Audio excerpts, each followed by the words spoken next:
So good afternoon. I thank you all for joining us today for the panel discussion, Transversing Occupations. I'm Reena Jain, the Gallery Director of aprearthouse. I'd like to give a brief introduction about the gallery as well. aprearthouse was founded in 2016 and formalized in 2021.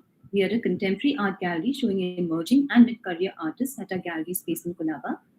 APRE supports emerging artists through its artist residency program and also supports performing and performance art through its events and upcoming residency extension. Um, I would now like to introduce you all to our panelists, Dr. Mallika Sarabhai.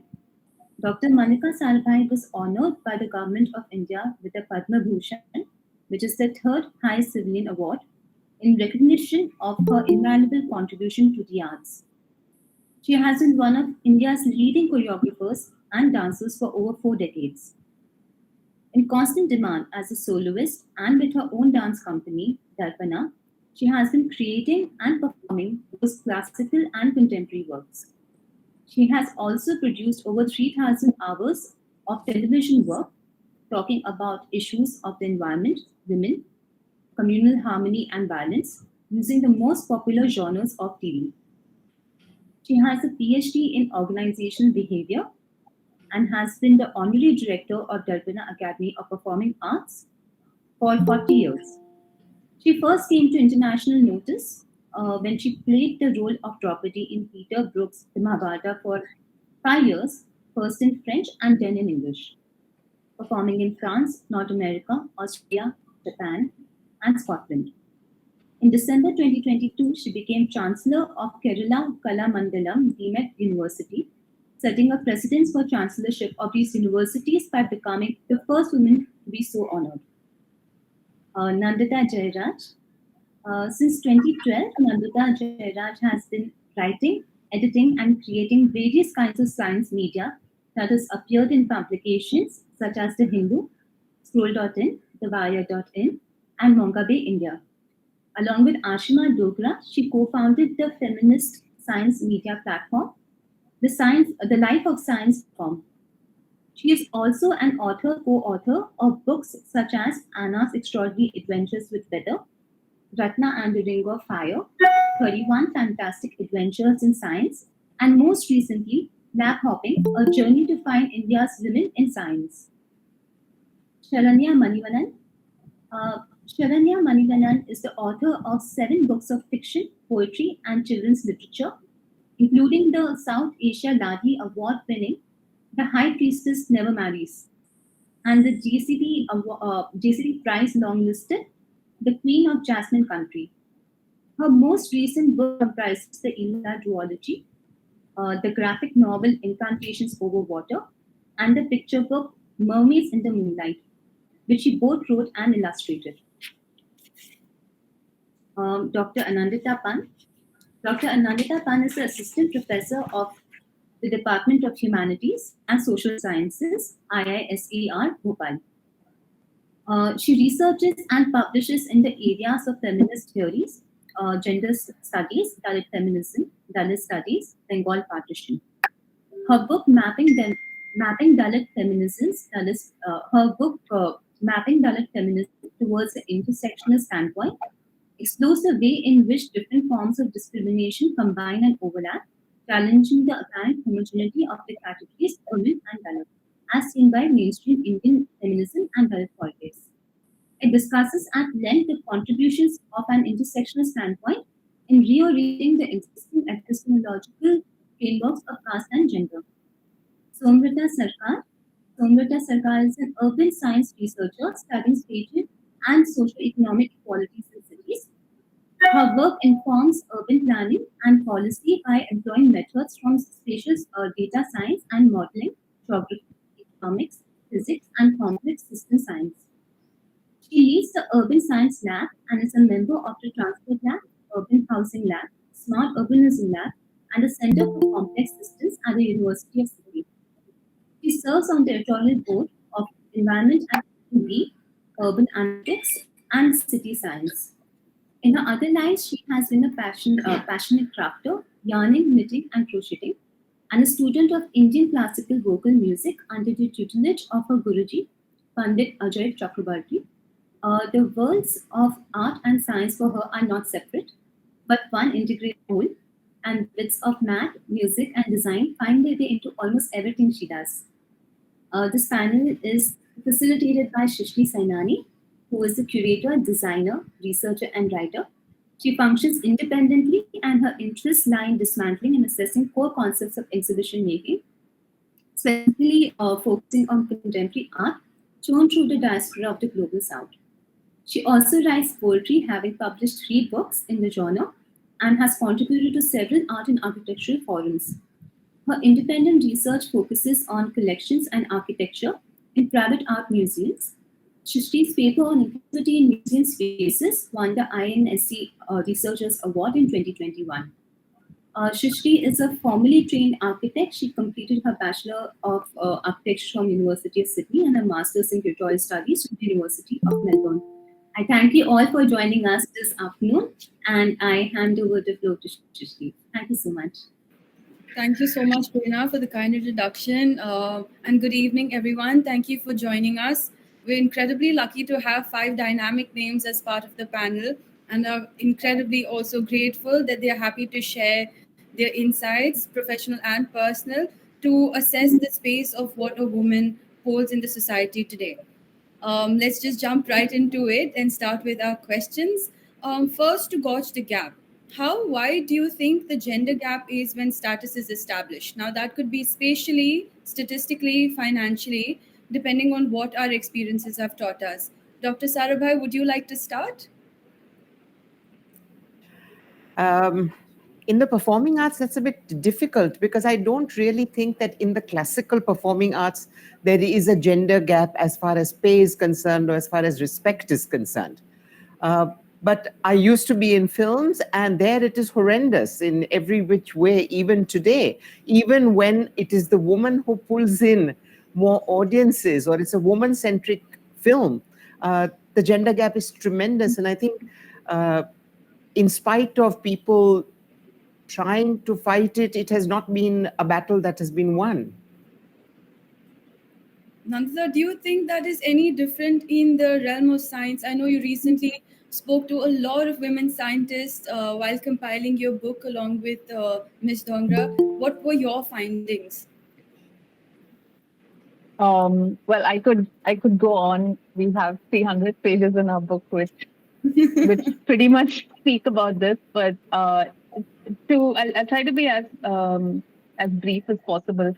So, as Indians, I think the issue of gender gap in STEM isn't immediately obvious to many of us because I've had very highly educated, even like journalists and like bookstore owners ask me that actually tell me that this isn't much of an issue in India, at least. So that's because we're too easily fooled by the few women who do occupy very visible spaces in Indian science, like Kiran Mazumdar-Shaw or Gagandeep Kang, Soumya Swaminathan, Tessie Thomas. So there are these few names that we all know, which kind of make us feel like, oh wow, like Indian women have no problem in science. But if you talk even to these women themselves, they will confirm to you how male-dominated their spaces are.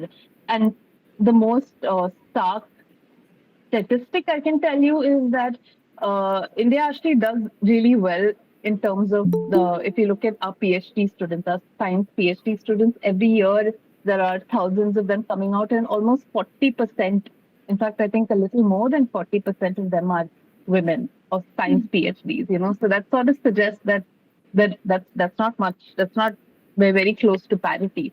But this has been the case for more than a decade. And when it comes to jobs of like women scientists who are working today, it's only 14% which are women. So this is usually the gap that we are speaking about. And this is what we really investigated in our book. So, I think, yeah, like I said, I don't know how long you want me to go on, but if you, I could come back to some of these themes over the rest of the Sure, sure. Right. What about Sharanya? What have your findings been in terms of the realm of literature in general or poetry, if you want to get specific? Sorry, you're muted, Sharanya.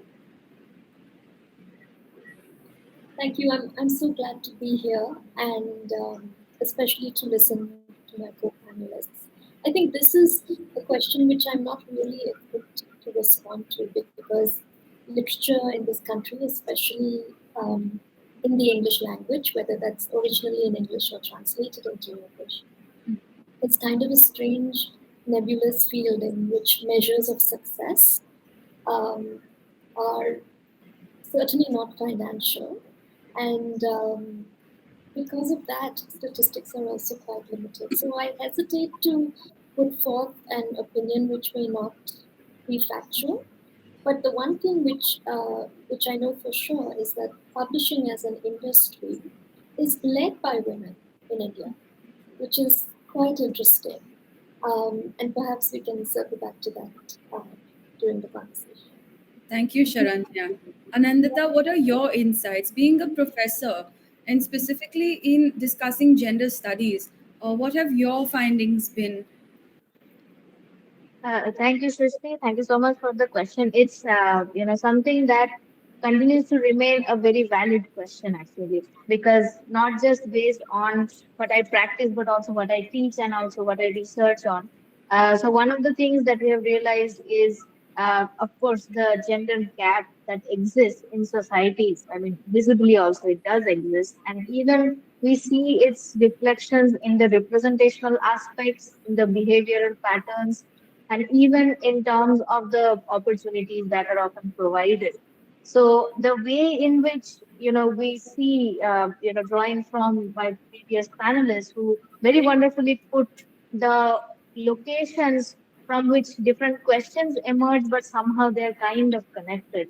And one of the aspects that continue to be very important as of now is even the question of gender gap has, or continues to be expanded, or it needs to be expanded even further because we have so many identities. And even within this constituency called woman, that itself is such a complex and also, flexible sort of notion. There are so many differences within. So, considering everything, of course, I mean, it's I think it's obvious to say that it does exist. The only thing is how we tend to evaluate the gaps that are there. What are the ways in which we see specific groups being affected by specific structures of oppression? Right. Thank you, Anandita. Somrita, your perspective would be completely different again because not only you're a professor, but you're also looking at urban planning and studying even so the gender gap that exists within cities and even in terms of the spatial aspects of urbanism. What are your findings that you've come across? So I think I could find a lot of echoes in what Nandita was saying and Anandita was saying. But especially as a scientist and as an urban scientist, because I think with a very universal perspective, I do not only focus on women, but the question is complex because it's not just women. So for example, when I'm say teaching a subject in urbanism, right? And I'm in Australia, and we still have the King of England as the head of state, right? And there is a huge Aboriginal community, and India has a history of colonialism, and we had that for 200 years. And the fact that today India is independent. So essentially what I'm trying to bring out is that there are inequalities in multiple dimensions, right? And once we combine those, so if I am an Aboriginal woman, or if say Anandita's work, if you are a Dalit woman, then you are very different from say a person who grew up in Delhi in a privileged household, or a person who grew up in Mumbai, or I grew up in a small town like Agra, but I had good access to education, and my dad was a professor, my mom was a teacher. So it's very, very different sets of outcomes and opportunities that are available depending on the fortune or the misfortune of where you were born in society, right? So even living in a city, I might have exactly the same income as another person, but where I live decides, what school my kid goes to, how many opportunities can I access in leisure, in recreation, in can I go and visit an observatory, can I go and visit a museum, can I attend a concert, right? And so there's this whole realm of I suppose we call it intersectionality. It's not my area, but it's this whole question of where am I, if I'm a woman, where am I a woman? And it changes depending on what are the other parts of my identity, like what is my citizen identity, what is my professional identity, what is my social identity, what is my cultural identity. So it's truly quite a complex question, and I think we are doing very well as far as if I have opportunities and if I have access and if I am in the initial years, if I am lucky enough to go through and have access to a large set of experiences and opportunities, then I'm really well off. But even in a developed nation, if I do not have that, then things. In fact, if I may just quote a statistics, and I'll end with this for this question: the largest group of homeless people in Australia right now is single women over the age of say 45 or 50. Wow. So it's just I'll stop here because yeah. So Yeah. one thing that I do assess from what everybody had to say was privilege is a very great factor as to what dictates the space of a woman in society. But do you think there are other patterns also that seem to repeat themselves as we assess this gap? It could be a conscious bias or an unconscious one, but have we sort of sourced those as part of our experiences going forward?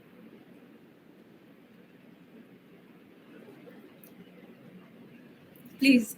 I think patriarchy is just so ingrained in all of us at some stage, and it is something that I think is going to take all our lives for us to find one day where not a single reminiscence of a patriarchal attitude or thought came into us. Now, I've been active. I come from a family that's not patriarchal at all. I went to a school that wasn't patriarchal. So my first encounter with the very, very deeply inbuilt, it's nearly our DNA, was when I got to college. But I see it in the most liberated women, the most successful women. I have interviewed so many women in my life, and I have, for instance, even the topmost woman banker still wants a pat on the back from a man. And, I don't know where to fight it. Which level. I'm constantly talking. So I have 200 young girls downstairs learning Bharatanatyam or learning something or the other. And I try and bring it in every which way so that they develop a sensibility where they can at least spot it when they're doing it, or I'm not saying to them, go and fight it like I fight it, or don't. I mean, I use all my performance skills to fight it or to make people aware of it. But at least if one can attempt to be honest enough with oneself, I think that would be a great step forward, because then if we do become mothers, we will instill it in our children. And that at least has been a very successful social experiment for me personally, in consciously bringing up a son and daughter in ungendered terms. But I think it's in every aspect. It's in the way we get up when somebody comes in. It's in the way that we automatically reach for the person to be helpful. And I say to myself, am I being helpful, or is this my female mind kicking in? That's really my experience, and it's something that is a work in progress till I die. Yes, please. Okay. I mean, I think that is so relevant And I was, as you were talking, Mallika ji, I was just reflecting back on who are my role models. And I would definitely say that, my PhD supervisor was a man. My postdoc advisor was a man. Right now, almost all of the senior colleagues I work with are men, because there are, so I'm not saying there are no women, but there are many, many more men as role models in the position where they are able to guide, mentor, sort of be the sort of be the steering force for someone who's younger. So I think I want to bring out the point that we need many more, statistically speaking, we need many more women as in positions where they are mentoring, where they are guiding, where they are in a position. Otherwise, it's almost like I also don't want to turn back the prejudice and say that a man who really was in a position to, guide me, help me, and steer me. I'm very thankful. I'm very thankful that I had an amazing PhD advisor, right? And he was a man. So I don't want to hold that against somebody just No, because. obviously not. Yeah. Obviously not. At the same time, I realize that I can count on my fingertips that if I have one or two female role models when I was sort of going through that whole young academic phase, I had many, many, many more male role models. So it was, and just that's just the statistical way things are, and I suppose they will change in the future. So one of the ways in which patriarchy, I think, has won is in making women at the top insecure to mentor other women. And I think this is something that we face all the time, because a lot of women on the top still want to be manly, whatever that means, or the whole sort of thing, and not seem soft. Being generous or compassionate or mentoring is seen from a woman as being soft rather than helpful or rather than mentoring. It's so one is caught in so many different traps. Yeah, very true. Nandita, would you like to pitch in? Yeah, I mean, the exciting conversations basically. Sure. And also maybe. Sorry. Oh, sorry. Name this thing. Nandita, would you like to go ahead? No, please continue, Anandita. Okay, great. Thank you, Nandita. So, I think one of the ways in which we can see, continuing from what Somrita was talking about, for example, it reminded me of the necessity to have a Barbie doll who is not white. So, starting from those, instances about how it is very much important to have presences in front of us.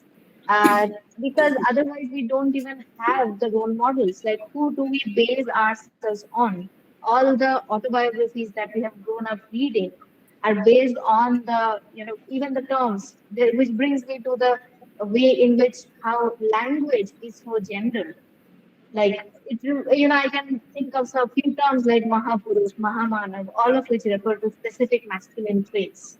And we also have the male figures. I mean, which really makes us wonder that the conditioning or the normalizing that is happening is specifically in gendered terms. So there's no other option available to us. I mean, notwithstanding the quality or the greatness of the people per se. So I think language and visible representations, once again, like we see in advertisements also, these continue to thoroughly, condition us from the very early age onwards.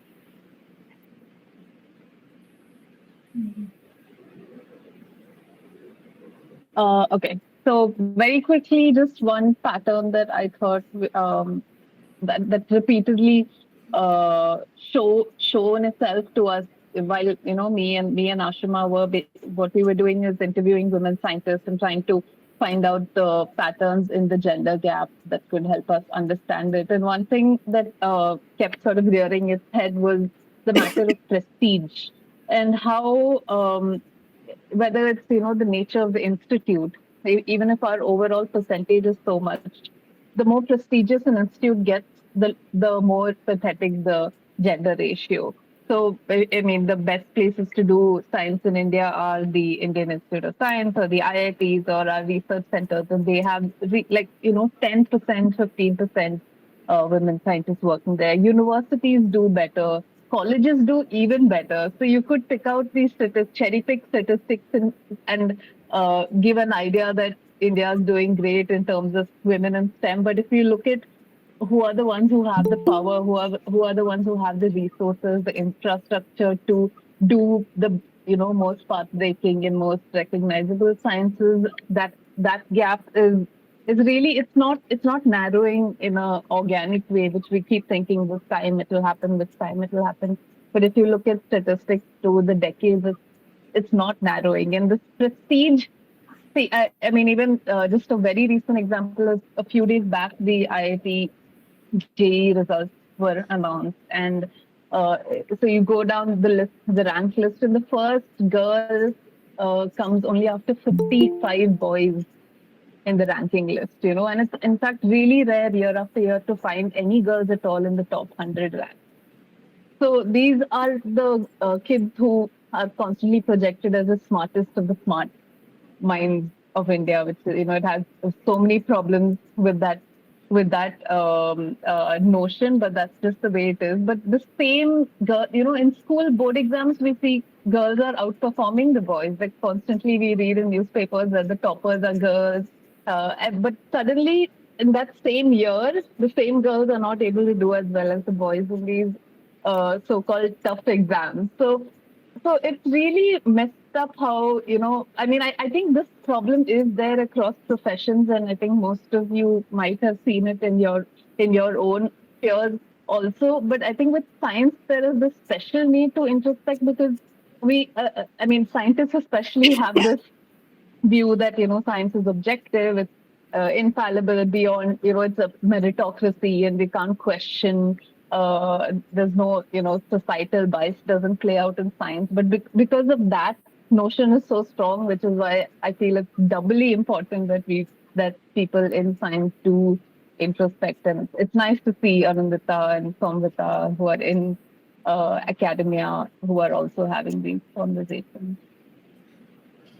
I think an overarching theme that we did see coming across through all of the conversations is the fact that introspection becomes very important, and then education. But what are the other ways in which we can keep footing? Because I suppose that if we have the academia led by women, like you said, that our toppers are women, but by the time it comes to the professional front, there's a stark reduction. So financially, also, I'm sure that we must be seeing an impact, right? As women, we wouldn't be earning as much, or our remunerations must be not even half of the percent of what we're seeing that the men are getting. So how do we keep our footing that way? Sharanya, do you wanna? Sure. And the caveat, of course, is that almost nobody really makes a living from literature in English in India.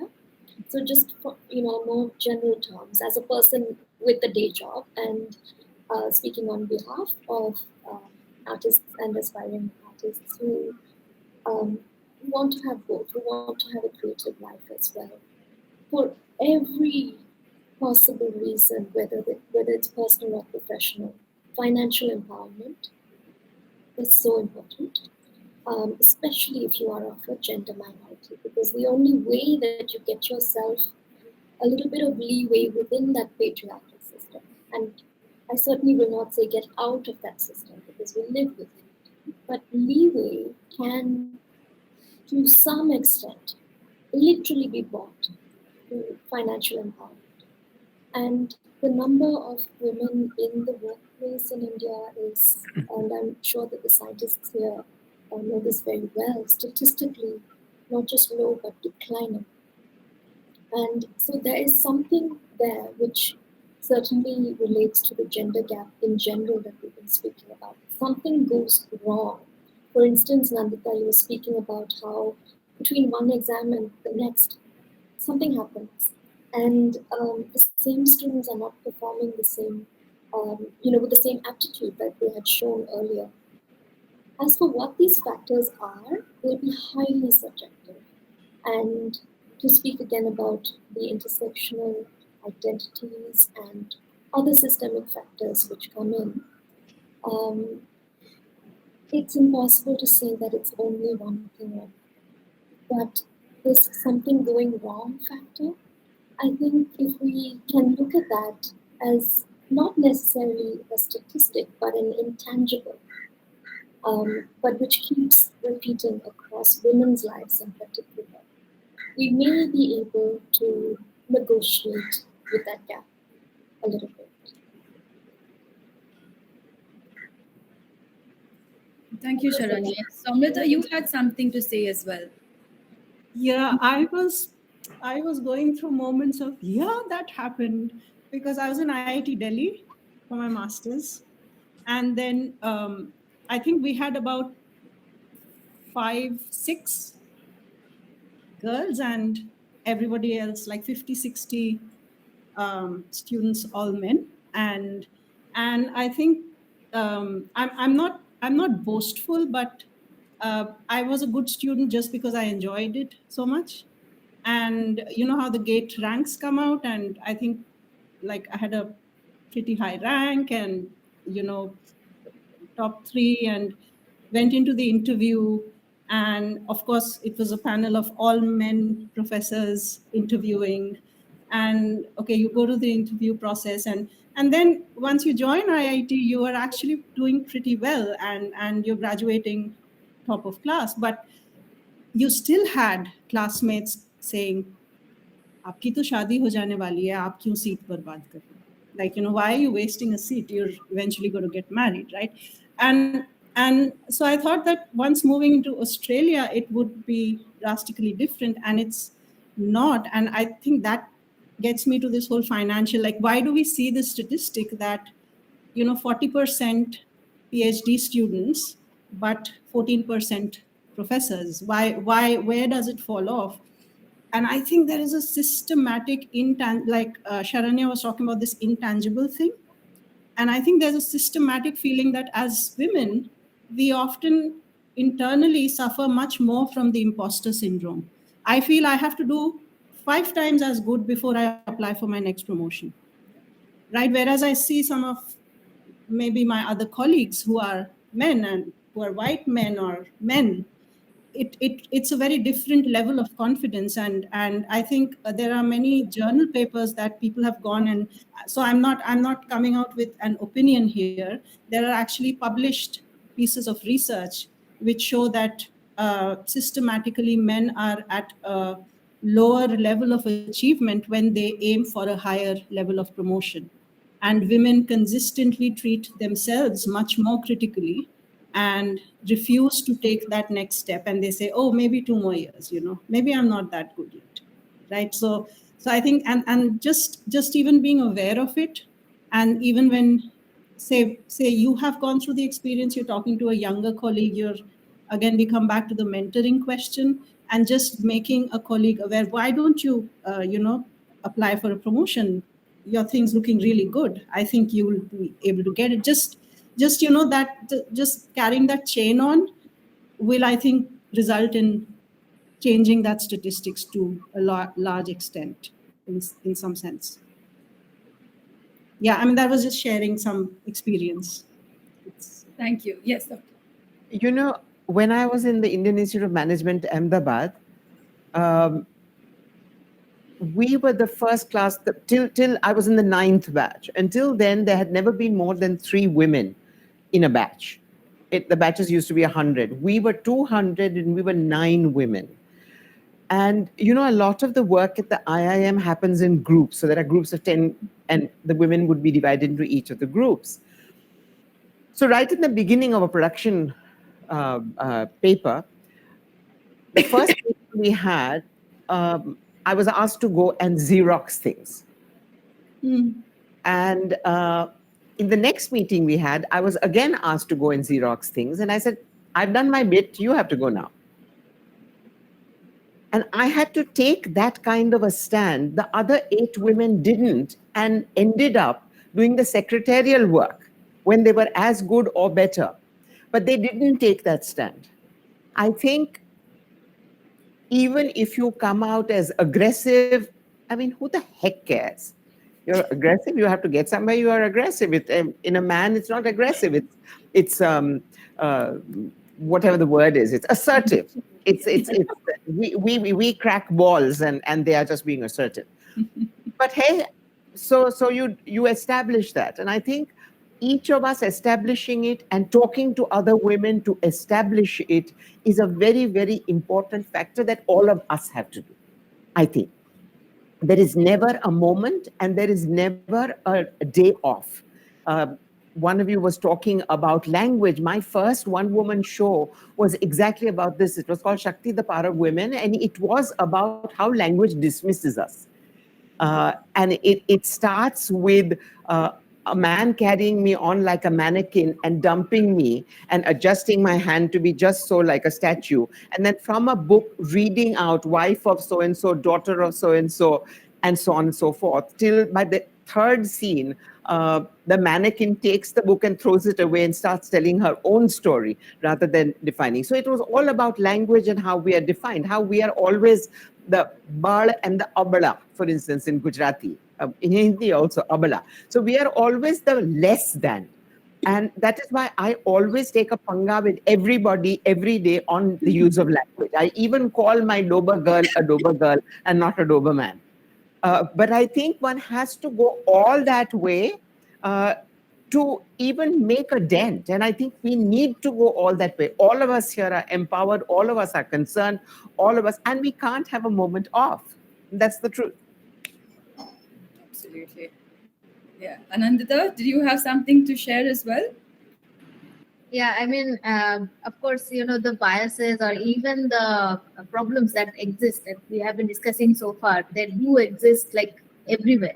And, there are many ways in which we can see it being, challenged or even tackled with. So, for example, we have heard some of the very interesting and necessary ways in which women can assert themselves, or, like some moments where they can establish their agency. It can be financial means, because economic independence definitely for certain groups becomes that stepping stone where one can in fact start off somewhere.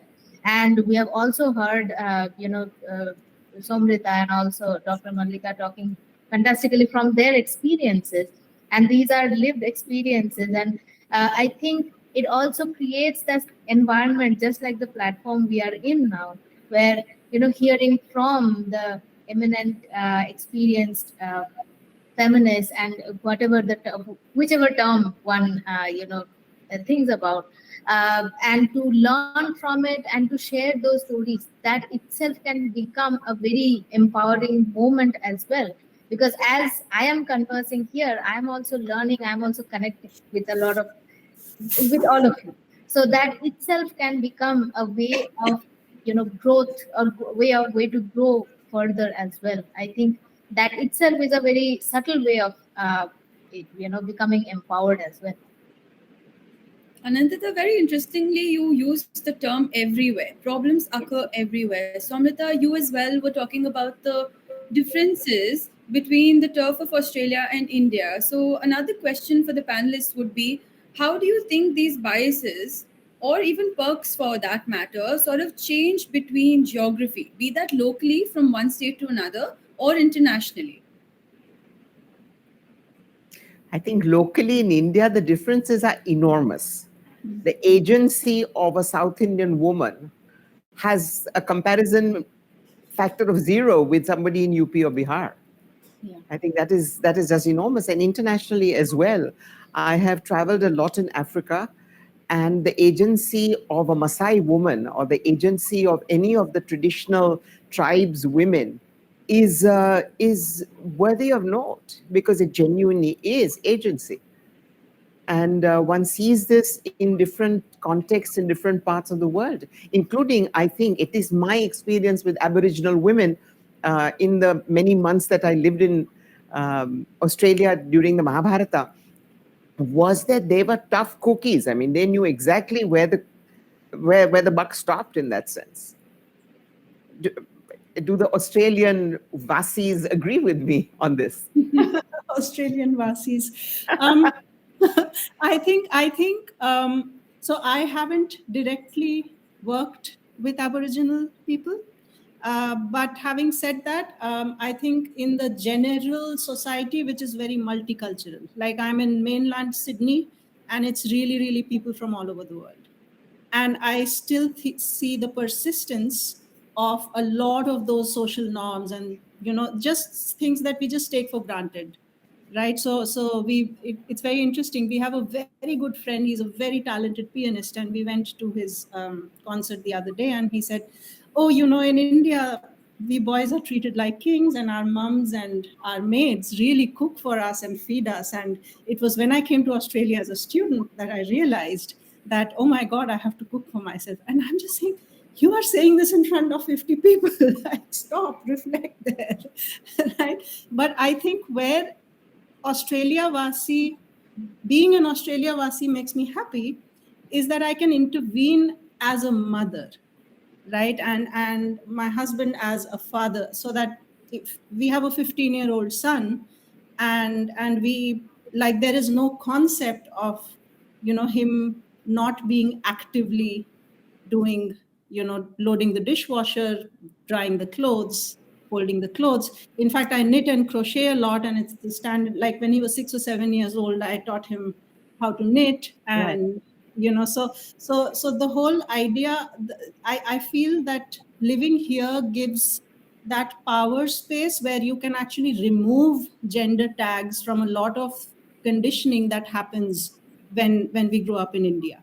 Like, this is the man's world, this is the woman's world, these are men's activities, these are women's activities. You can't dance as a man, you can't knit or crochet as a man. In fact, in my knitting and crochet community, some of the heroes that I look up to are actually men. I mean, there are many more women, but there are some men who are amazing knitters and who are amazing crocheters. And so my son is growing up in this household where he just thinks it's just normal for men to knit or men to dance or for women to be scientists or engineers. And I think that kind of breaking of boundaries and strict categories is something that I feel empowered to do here, but I think I would have found it harder had I not moved out of the UP. I grew up in UP, so so yeah. Thank you, Somwrita. Nandita? Yeah. Well, I mean, I was remembering this one conversation I had with an Italian scientist who works in India. Her husband is Indian, and they had this really interesting story because she initially they have 3 kids together, and she was initially working in Canada actually with her and like single parent, like parenting her children, and she said that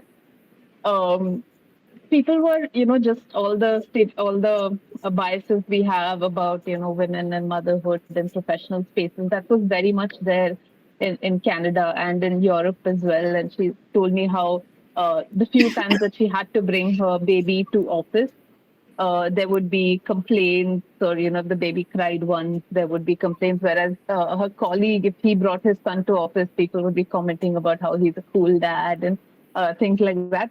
And it was really hard for her to access childcare and affordable childcare in Canada.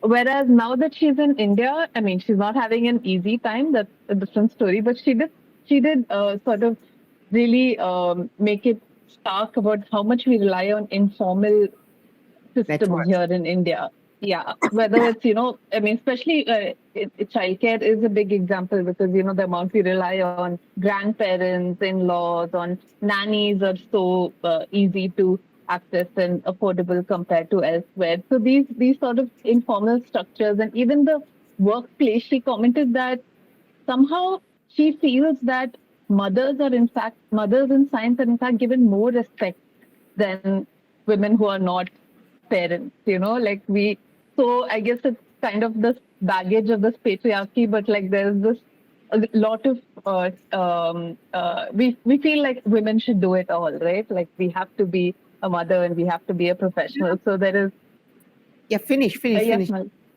Yeah. No, yeah. I So, was just saying mhm. sorry, I was just saying that the greatest strength that we have, if we only learn to use it, is that 80% of us are Hindus, and in Hinduism, the first being was not a bearded old man, it was Ardhanarishwara. And I have found in my entire career that if I am willing to assert myself, men take me on with respect much more easily than in a white culture. But you do need to assert yourself. Mhm. If you are a Right. pushover, then you are a pushover. But women as Mataji is something that is totally accepted here. So people don't feel castrated by having a woman boss. Right. And I think that is Right. a great advantage that we have, and we are not using it enough. Right. But also, just to sort of point out that the scientist that I'm speaking about, she also said that, see, the thing is, if I was in Europe or if I was in Canada, there are structures to help me. If I'm discriminated against in the workplace, there are structures that can help me. In India, these structures, even if they're in paper, they really do What about not the work wrestlers? more than The wrestlers? Case in point. exactly. Exactly. So the structures don't work. But on the other hand, this is her quote, there are grandmothers and nannies. So it's like this, it was this very poignant tale of how are we better off or are we worse off? It's yeah. Sharanya? Just to add to that, 75 million women live alone in India, which is the population of Tamil Nadu. And when I first heard this statistic, I was in shock because I thought I was so alone statistically. And then to understand that the state in which I live, when I would go out, I would think every single person would be a woman on her own for some reason or another, because we know that, again, statistically, most people do marry, but something happens, right? These people, and when I say these people, I include myself among them, as well as other minorities, other people on the margins. We remain on the margins because the system does not make space for us. And the demand that we are given space backfires continuously. Because when you are up against thousands of years of not just patriarchy but misogyny and the internalized misogyny of other, and it comes down to you making a request that will make your life better, perhaps get you out of a difficult situation, empower you in some way, either professionally or personally. And the structure is not there. And there is no form of redressal for the discrimination you face. It is not enough to be a sinner. And this is something which one experiences again and again when one does not have access to those informal systems, whether they're family or marriage or sometimes just the luck of the draw, a sense of community, which cannot be taken for granted. And in an increasingly polarized nation, is also becoming a little. Thank you, Sharanya. Anandita? Now, of course, drawing from everyone, basically the biases or the discriminations or the differences, what I have noticed is the very interesting aspect is patriarchy actually modifies itself to suit each geographical and social location. So it's a very interesting fabric called patriarchy. It very neatly mixes itself with any sort of framework, right? Gender, caste, religion. You go to any part of, let's say, if you think about Christianity, conversion had a lot of impact, but it became Brahmanical Christianity. So you see how, I think it's such a malleable, and that's why it continues to be one of the most powerful structures that continue to persist in the society, is because it has the power to fit itself into any sort of structure. and become one of the supreme ways of control. And and it also very interestingly has different ways of dominating or controlling or modifying, I would say, different groups. So it has different rules for different groups of people, and that's the basically story behind its success. We have this success story. So patriarchy's success story would be this, that it can neatly fit itself into any social fabric, any cultural fabric, and influence people, influence languages, behaviors, identities in its specific manner, and continue its, for the lack of a better word, maybe rule, basically. And that's what I think has been is being reflected through all the narratives, all our perspectives that we've been hearing. Yeah. So, in a sense, throughout history, to the term patriarchy, the antidote has been looked at as feminism. And this term has seen so many different viewpoints.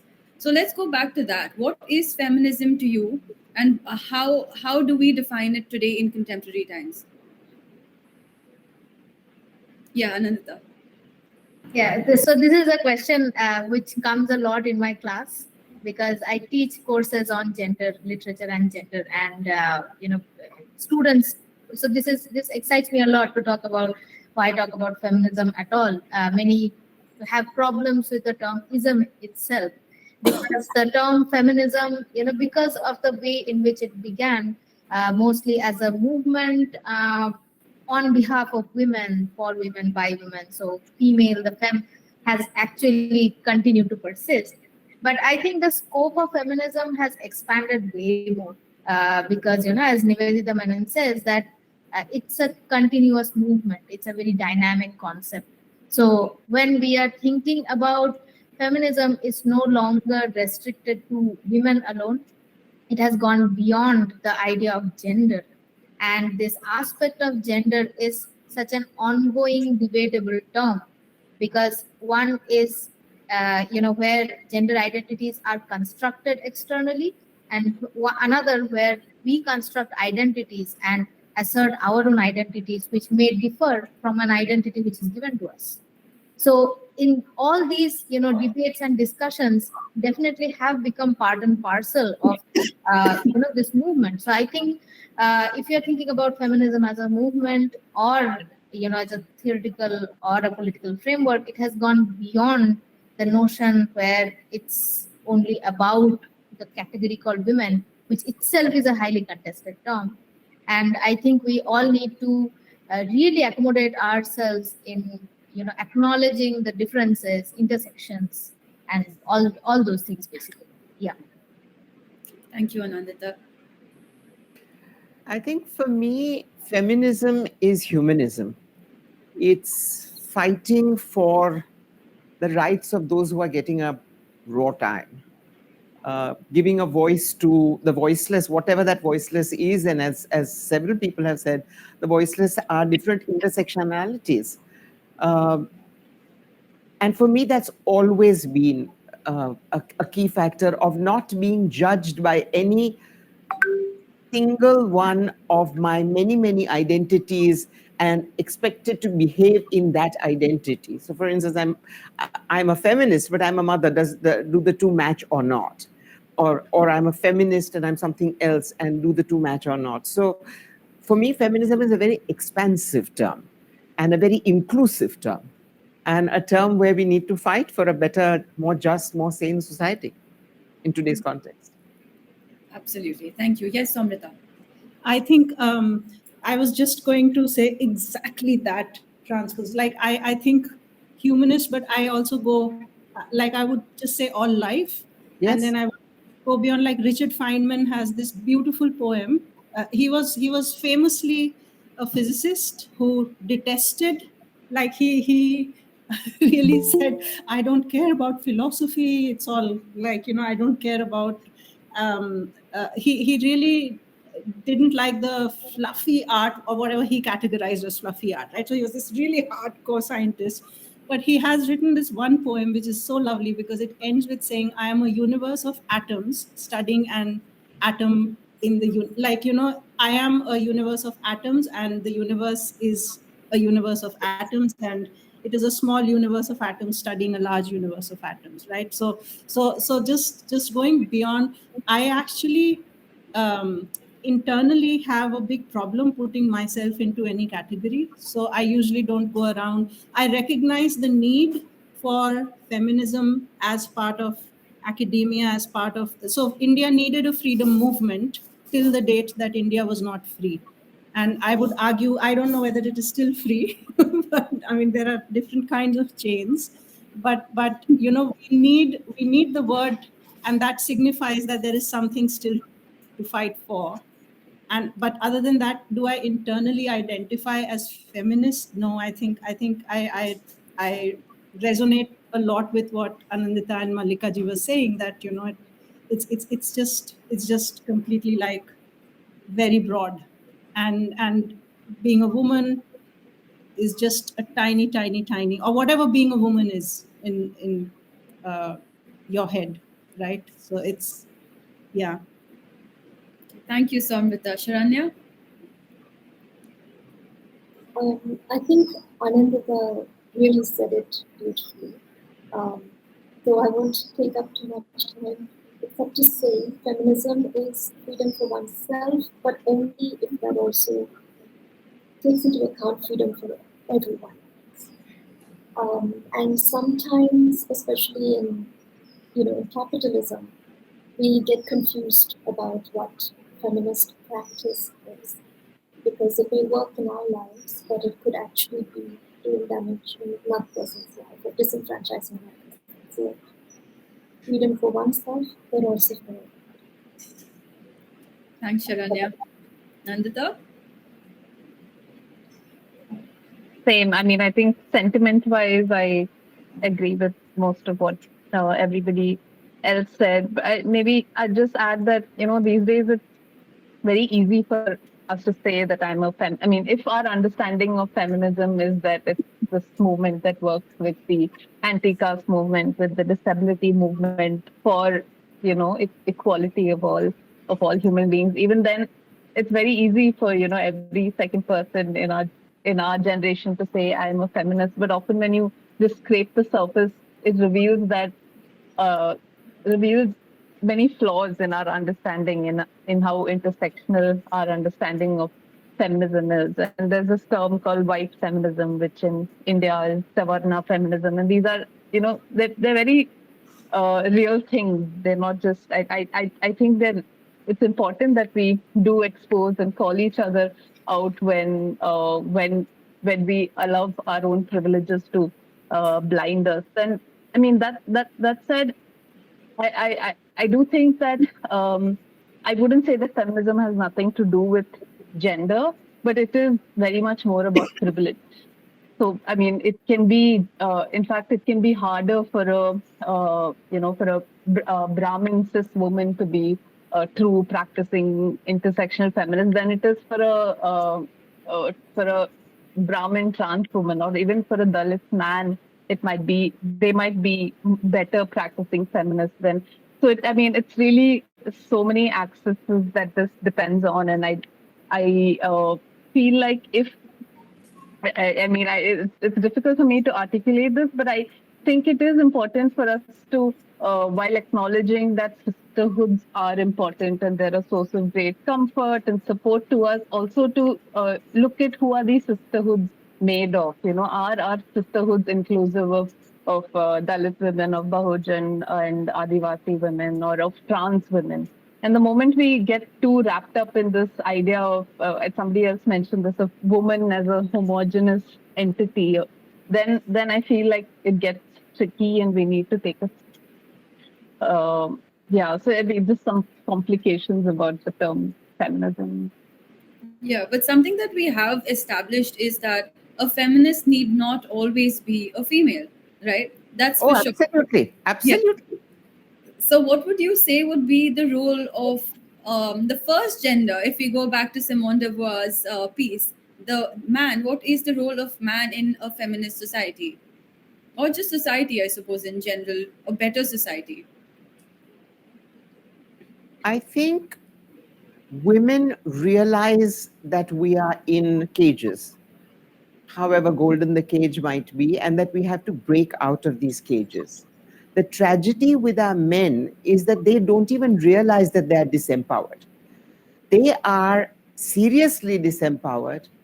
They are constantly being judged not only by the size of their organ, but by the size of their chest, by be a man. You know, that's the first, what more fettered existence could there be? And a lot of the violence that we are seeing is because of the feeling of total inadequacy and insecurity that is fed into men, and they take it out on the woman.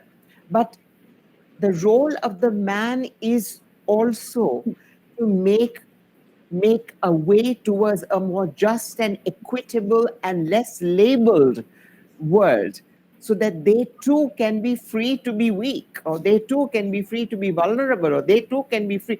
I mean, I'll tell you a funny story. You know, Zakir Hussain, the famous tabla player, he was talking to me and he said, you know, Mallika, I am 65 years old or whatever he is. And my father was a great tabalchi. My brothers are tabalchis. But when I go back to my aunts, they say, हाँ ये तो ठीक है, लेकिन कब settle हो रहा है? So, you know, even if you're the greatest tabalchi in the world, if you're a man, the arts are not considered manly. So, you know, it's and men don't realize this. I think men who do realize this feel much less necessary either to prove their manliness or to prove it by being horrible to women or abusive to women or whatever it is. And I think that is the role. I come from a family where the men in some sense are even more feminist than the women. Not all the women in my family are feminists, but the men are. They push their women into thinking in those terms because they think in those terms. And I think that is really the role of men, to liberate themselves enough to be themselves and not a label. Absolutely. Sharanya? I think Dr. Mallika said it very well. The role of men in feminist society is to get in touch with their vulnerability and to understand how violence is perpetuated because of a lack of self-awareness, because of an accepting of societal conditioning, and that this happens to all of us, and that we have agency on an individual level to change our perspectives and our beliefs. And I would add that another role would be to listen more, to pay attention to the work that is already being done by feminists, particularly women, and to learn from it. Thank you. Somwrita? Yeah, I think everyone said it all. But I think, like, sorry, I have a feminist dog here who wants attention. I'm sorry, I keep turning. Shut up. So I think we keep coming back to this whole, like, at least my mind keeps coming back to this whole thing about social conditioning. That when a child is born, whether it be a man or a woman, whether it be a male, biologically male child or a biologically female child, they do not carry the social ideas of gender, right? So something happens from the time they are born to the time they are, say, 8 or 9 or 10 years old, and after that, much later, you realize that you have internalized a lot of layers which you did not even know that you had internalized, right? So the question is, how do we, when you're a parent, when you're a teacher, when you're an educator in any domain, like, I'm not just saying academics, but I'm just saying in the arts, or, you know, in all our classical tradition, which is philosophically, I think, such a wonderful example of, we can see so much ungendered philosophy in our, you know, in our bandishes, in the way that, you know, Persian music has come together with the North Indian style of music, the way Krishna is talking to Radha, the way Radha is responding to Krishna. There is a lot of very, very sort of equal, ungendered pure philosophical knowledge in there, but somehow in our society, we do not transfer that through to our children, right? So our children grow up with a lot of labels of which they do not know that they have imbibed. So I guess the challenging task is how rebellious is a person willing to be as a parent. If something happened with me, am I very conscious of the fact that am I letting it perpetuate to the next generation, or am I actively thinking whether that was a good thing, that was a bad thing? Should I mean, good and bad again is very simplistic, but am I reflective as a parent, or am I reflective as a teacher, so that whether it be a girl or a boy, a man or a woman, I'm actually trying to dismantle some of those, socially Label. conditioned labels and boxes that, we put things into. Thank you, Somwrita.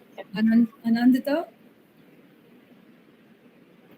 Yeah, so basically, like as Dr. Mallika said, a resounding no, that, women are not the only, people who are supposed to be, feminists, so to say. I think, we have had a longer history. For example, arguably, when we historically look at it, the movements have been spearheaded by men like Raja Ram Roy and others in the country, talking about anti-sati and other sorts of laws. But what I also feel is when we are talking about, feminism, hello. That's Golmol.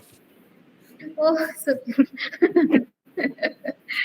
Sorry about the distraction, but I mean, yeah, I have two dogs of my own. So, yeah. So what I feel is, a big part of being a feminist, whoever, whatever identities they come from or they assert among themselves, is to be conscious about it. Conscious in the sense, this is where we differentiate in standpoint theory from just being born as a woman and being consciously aware of the gender differences, as I think Somrita was mentioning and Dr. Mallika also, that for men it's also a different sort of set of rules that are there, that boys don't cry, these kind of sets of norms that are existing for both men and women. Once we recognize that aspect, that how and again, women being a very broad sense of the term, not homogenizing at all, but I think being a feminist is irrespective of whatever identities they come from, is to understand that these gender norms exist for everyone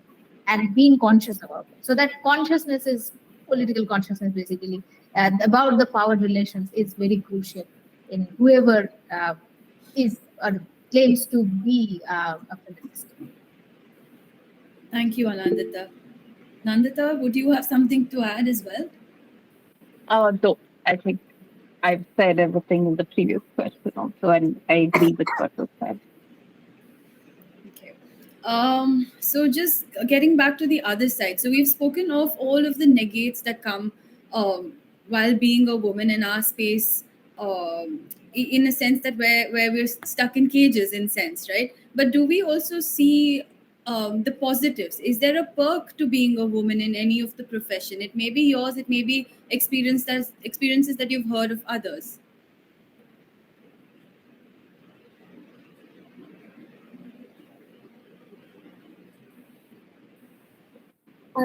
In the world of literature, one of the perks is that there are many, many women readers. If you look at US book clubs, for instance, they consist mainly of women.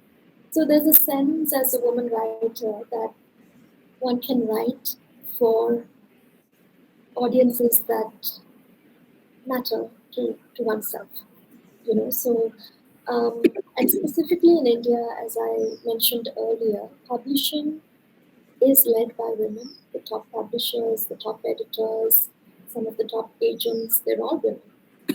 And certainly the choices that they make about, and I'm not saying that publishing is not problematic as an industry, it certainly is. But the choices that they make in terms of inclusivity, we can see that in literature. And I think children's literature that comes out of India is a fantastic testament to diversity, inclusivity, kids can see themselves and see other people in a non-homogeneous way. And I definitely feel that the influence of having women leaders in this field is what has created this dynamic shift. Thank you, Sharanya. Somrita? Perks of being a woman. Yep.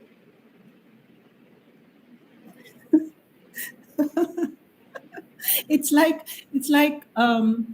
you have the freedom to say that you love maths and science, and you can go on a construction site and you can wear a helmet, and then you can come back home and you can really explore the other side where it is all right. It is completely okay to feel that I like my earrings, I like my kajal, I love wearing a sari, and just the fact that we were talking about the term feminism does not have to mean that you do away with some of the aesthetics, some of the pleasure, some of the identifying, so not feeling pressured to not identify with what has traditionally been identified with womanhood. Am I kind of saying this right?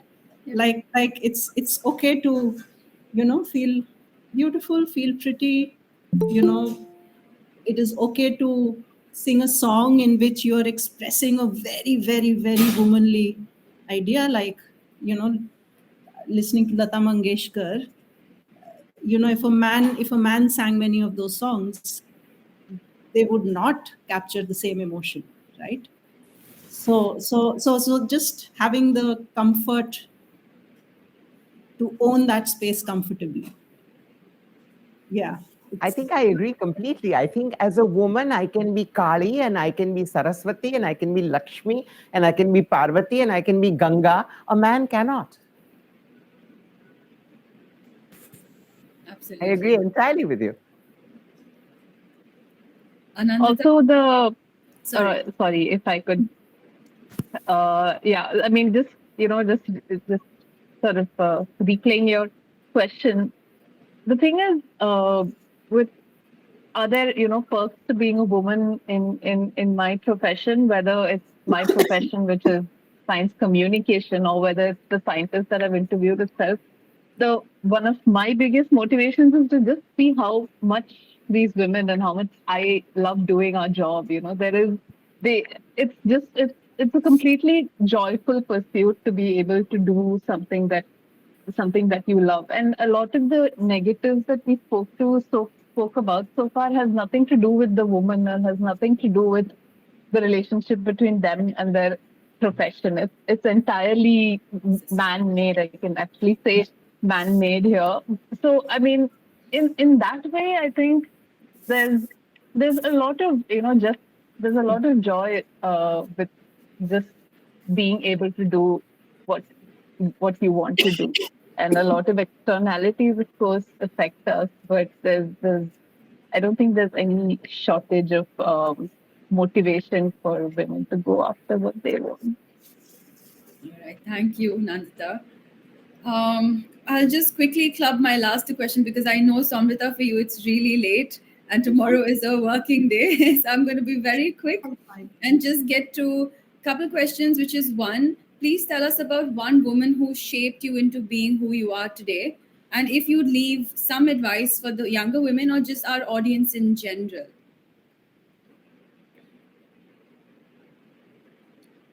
Yes, please.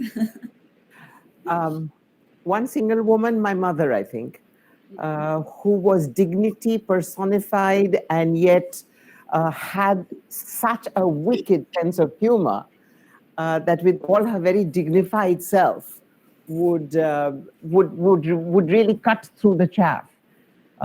Also that she never thought she was a feminist. She didn't realize that she was a feminist. In fact, she was. And it was not till much later in the 70s when I began discussing with her that she had been doing work reinterpreting mythological women and making them into strong question asking women. That was feminism. So that. But for younger women, it's not easy, but once you break through, it's such fun. It's such fun just to be ourselves, to be able to resonate with us. And, you will always need to be your own best friend. So feel it away, feel it away. It's every day, it's every minute. But then the sheer freedom of it is so amazing. Thank you, Dr. Sarabhai. Anandita?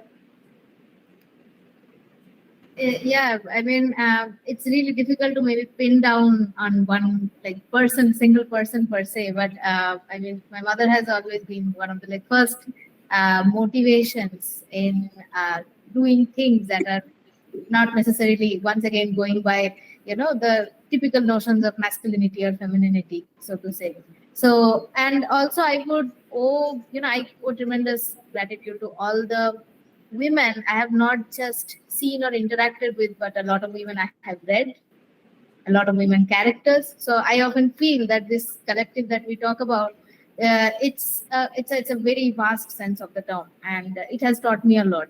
And as someone who teaches also, one of the things that I wish to tell everyone, and I want, because I have also gone through it, is it's very important to unlearn. That's what I, more than learning something, it's very important to first unlearn all our, because from the discussions we have had so far, there are so many deep-seated prejudices and biases that we even unconsciously imbibe so much, because those are normal, those are considered to be norm. We, even when we said the term feminism, as Nandita pointed out, that it's, we need to identify the differences about Savarna feminism, Dalit feminism, and other things, the differences that exist. So it's really a matter, it has to be a very self-reflexive process where we must unlearn first in order to learn. And that unlearning can be scary because I can see it. It is very scary to completely give up on, and know that what you have known so far is problematic. But it's very necessary to basically unlearn. Yeah, that would be my message. Thank you, Anandita. Sharanya? So one woman from the field that I'm in, literature, who has really inspired me is the American author of Mexican origin, Sandra Cisneros. And there are many reasons why, but I think primarily because she came from a working class background. She was not supposed to be a writer.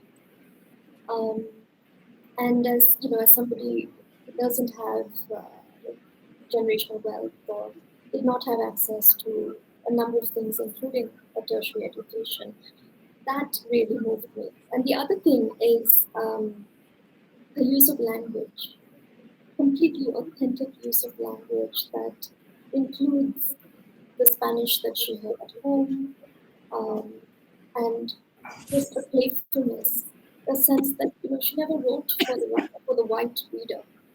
She wrote for herself and for people like her.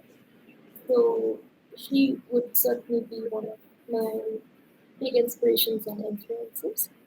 In terms of what women in particular need to know, and I think this is for anyone who is pursuing a life in the arts, not just in literature. Your financial freedom is incredibly important, and don't ever be fooled by the glamour of what a highly successful artist appears to be, their life appears to be. Because if you do not have your own income, which is not through your family or through a partner, or even through a scholarship or a series of grants, which you cannot depend on forever and ever, ultimately the practical realities of your life will be the thing that clip your wings.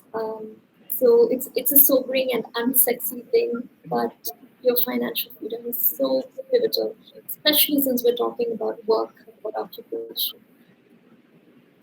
Thank you so much, Sharanya. Somwrita? Yeah, well, hands down, I have to say my mother. And I think Mallika ji will especially be happy to hear this. My mom wanted to be a dancer.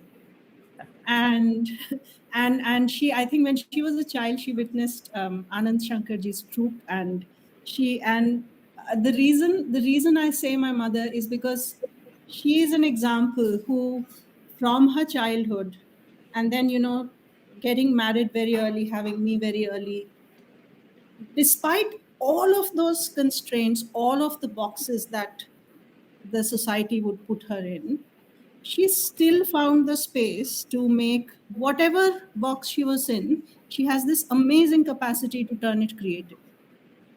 Right, so she would own that space, right? So for example, we had growing up as a Bengali in a UP town in Agra, we had Durga Puja, right?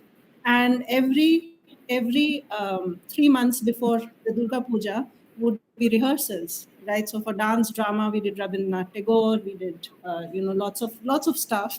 And what was amazing was she would choreograph those entire 3 hour long things, and it was with, she was never formally trained, she was never, but I think her desire to learn and her passion for the craft was so much that without any support or without anything like a professional career in that space, she still could own that space, and that was very inspirational. And she continues to do that till date. Like, she would underplay herself, that, oh, I am nothing, I'm just this, I'm just, and so she would never probably even realize that she's doing that, but it was very inspirational to me. So, yeah. Thank you, Somwrita. Nandita?